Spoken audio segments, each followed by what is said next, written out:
In front of me is Nokia G42, and today I would like to show you how you can switch on or off automatic screen rotation. First of all, you need to open Tab menu and look for Auto Rotate shortcut. When you find it, click on it.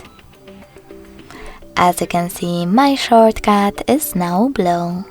That means that auto rotation is enabled, but you can always disable it by tapping on the same tile again.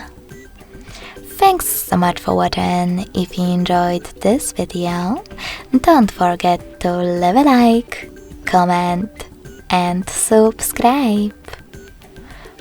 Bye!